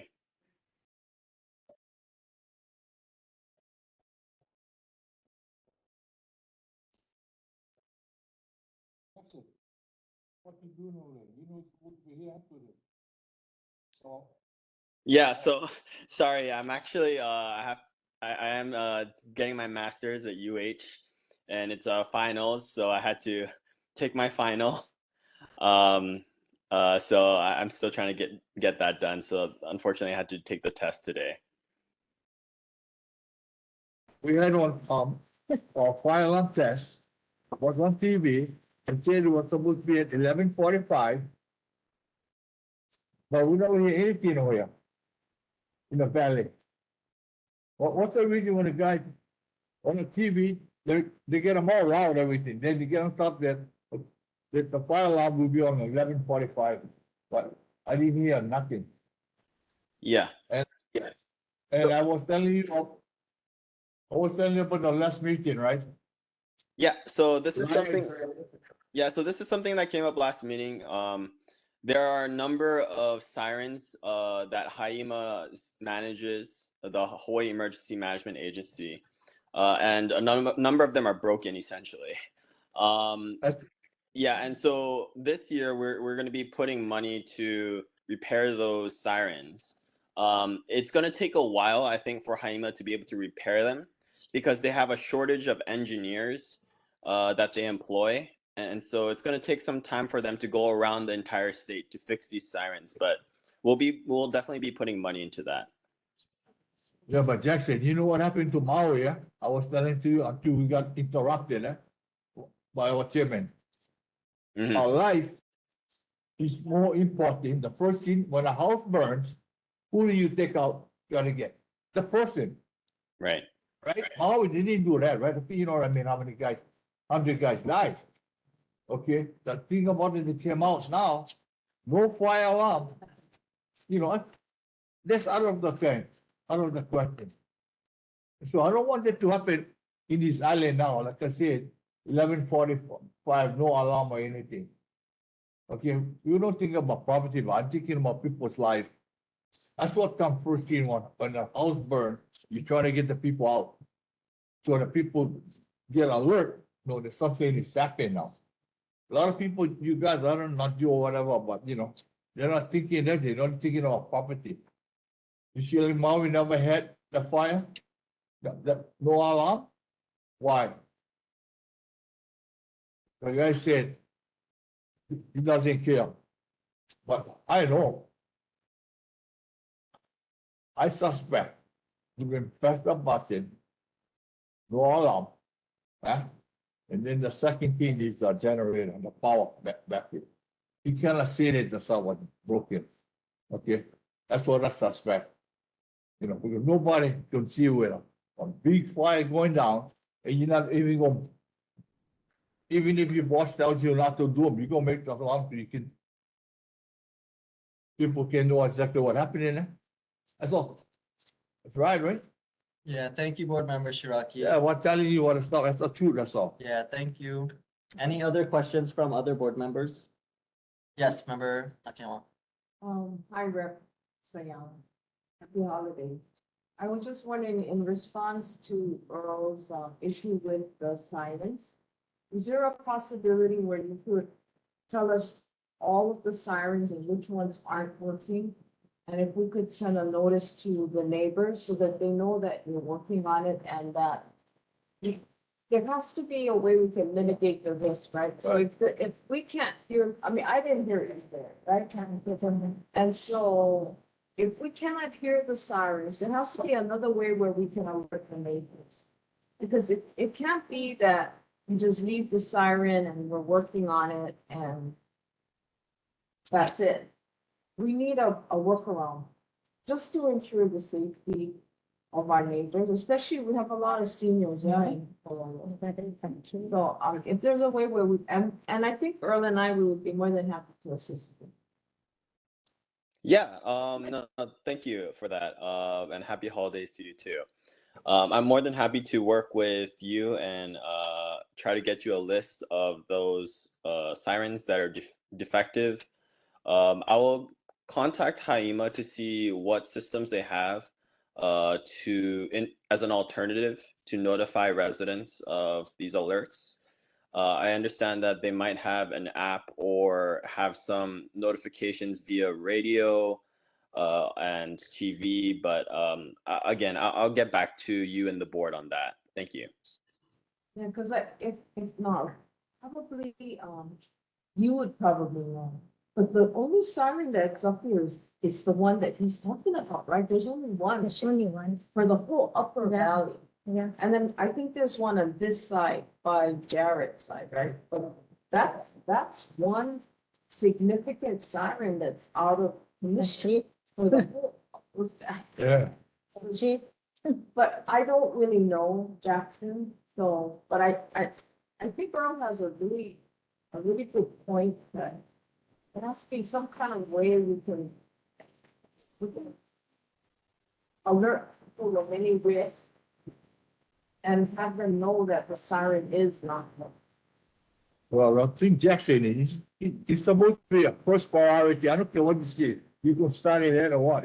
It's a first priority to make sure that the parliament is working. That's all. That's all it's gotta go. So what can we do? No, they can do it. No, what is the alternative? Yeah, I mean, how? Plan B. So, yeah, Yeah, but that's supposed to be first priority. we gotta come into the valley. And Maui guys all again, you think you feel like getting burnt? You know, Cannot. you gotta save a team, maybe at least 70 people. Yeah, so I will keep the board notified of any progress we have with Haima in terms of alternative notices of emergencies, as well as the progress repairs on existing or defective sirens. Thank you, Representative Sayama. Thank you, Member Nakayama, for emphasizing that point. Anyway, Jackson, Merry Christmas, huh? Merry Christmas to you too, Earl. Thank you. Sorry, so just to close out that conversation, there is in the governor's proposed budget, $5 million to Haima for siren maintenance and modernization statewide. So Representative Sayama, we can work with you possibly to make sure that the areas of need in Palolo are addressed. Yes, thank you, Chair. Thank you. Any other questions for Representative Sayama? No. Thank you. No. Thank you, Representative. Thank you. Okay, moving on to Senator Ihara. Thank you for being here in person. Hey, you, first time, I don't see you on that, brother. I see you right now, right? No, actually, I wasn't, You- I don't have my notes with me. I wrote some notes because I had something else, but it ended early, so I thought I'd come back. You mentioned renovation and maintenance of siren systems, whatever. Yes. Yeah, it's something else when it's out completely because the state is liable. Yeah. So we actually have liability at the moment now. If tonight there's a hurricane, and plus we know about it. So it can't be that we are gonna work on it. It's an active liability at this moment. So I'm pretty sure, hopefully, Representative Sayama can find where that is the case. And also, I have a request, and I would make this request to anybody, but is that we not ask people if they object, because that is coercive, because they have to object. But the point isn't I'm gonna not object. The point is I'm going to be for. And why you need to have the numbers is because many times you have less than a quorum, right? So when you have a vote and you have unanimous, whatever, if you have less than a quorum, if you don't know the number, then you don't know, it's assuming that you have more than a quorum anyway. So I'll just set that and just, and whether you do or not, I like you folks anyway. So it's, don't worry about it. But I just wanted to let you know that that's that people feel coerced when you're asked to object. Do you object to the chair's proposal? That's a little bit of a, so we want to keep, have everyone, democracy is everyone is equal. Also on the CIP, see, the controversy where the Department of Education facilities manager resigned? What happens is that, like for me, we can put in 3 priorities in the Senate, but I've never wanted those 3 to displace the principal's priorities. And what happened is, because the chairs are so responsive to members, we put in members' CIPs, but in order to fund that, you have to take away the department's CIPs. And so that's what happened. And so, and I know because I've done this how many times, but basically the chairs to put in their initiative, they have to cut the department's initiatives and put it in there. And anyway, so that's, so we are, every year we check out the principals and what the needs are. And this year I'm going to ask also, I want to check to see if one of my priorities displaced one of their priorities. Because I never thought of it before until this year. Because I just assumed that it's just an ad, but it's actually a replacement in some cases. And I am putting together this year my legislative package under a different perspective. And that is that I'm what I call a civic legislator, and I use civic practices and whatnot. I do not retaliate. I do not hit anybody. I do not bully anybody. None of that. So I'm whatever. And I'm putting together a package. I've done all I can for public access. A lot there. I did all I can for open government and campaign reform and ethics. I've got a lot of it. But it's like small little things because I'm just one person, and I've had a few allies every once in a while. But this year, to be fair to everybody, to my colleagues, I want to put in, this is if of the House and Senate majority were made up of civic leaders, not politicians. Politicians are fine too, but that use civic skills in addition, because you need to know you need to be politically savvy. So you want to be smart about it, but you also want to practice civic means less, I call it less burnage, less broken arms, less people resentment, and less people hating you and whatever. And so civic means are a lot cleaner and more sustainable. And so my package is, and I'm still formulating, is what, and I piece it together, but what package if there was a majority of civic leaders. So that's what I'm formulating that is as you speak. I'm going back to the office, and I know at least another senator is still at the Capitol because it's really, now's the time we got to really crank down. So I think that's, and I sent the chair some of the proposals I've done in the past, and feel free to send it forward as to the concrete kind of things. Yeah. And then my plan is to have, so the bill, we'll have bill numbers that'll symbolize or carry them what the messages or what I'm saying is needed. And most of it is building infrastructure, because we try to treat homeless, but we get a solution and then it goes away. All these I've been, for a long time, and ups and downs, but we don't build infrastructure. We build enough to run on the next election, but that's fine. We need to also build infrastructure for, and for housing and homelessness, and a lot of other mental health, a lot of other things too. Anyway, that's my focus. Thank you, Senator Ibarra. Any questions from board members? No. I've got to go back. I've just so, I'm sorry, but we are convening on January 17th, Wednesday. So please come we'll have food in our place, so in room 220. So I'll come, you come to, I'll host you come. Yeah, Okay.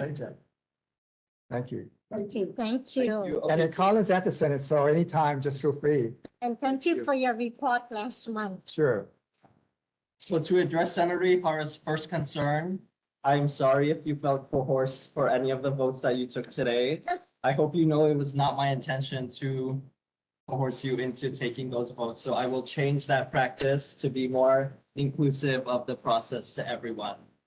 Before we adjourn today, I understand that it is in the spirit of the holiday season and our Jolly Neighborhood Board that we sing 2 songs to honor the holidays. So at this point, I will pass the gavel to Vice Chair Mao, who will lead us in. Okay, I'm trying to find out what song. Okay. No, that's only, okay, we wish you a Merry Christmas. Okay, it sounds good. We're gonna do Jingle Bells and Mele Kalikimaka. How's that? We can, that's our last. Okay. So, okay, we can do okay. Please, So we have a suggestion. So we can do Jingle Bells and we wish you a Merry Christmas. So we wish you a Merry Christmas will be a cappella. Okay. We wish you a Merry Christmas. We wish you a Merry Christmas. We wish you a Merry Christmas. Happy New Year. Good tidings to you.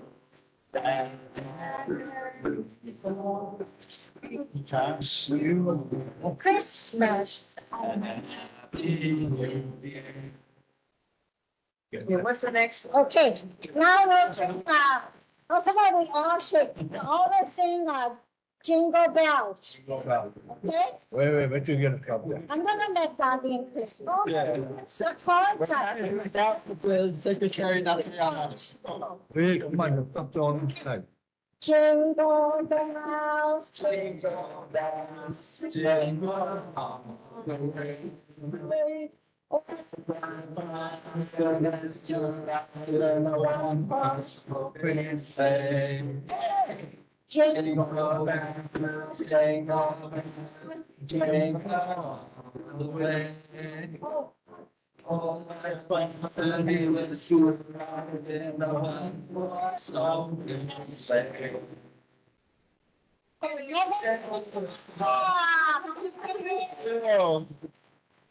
Okay, from the Palolo Neighborhood Board to all of you, Merry Christmas and Happy Holiday. Thank you.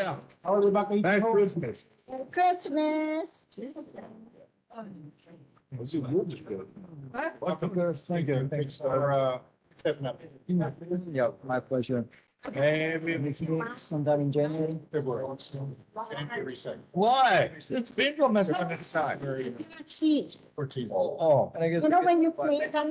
Yeah, grab your chair. No, you always say so all the time, your mind is big. Yeah. Yeah, like if I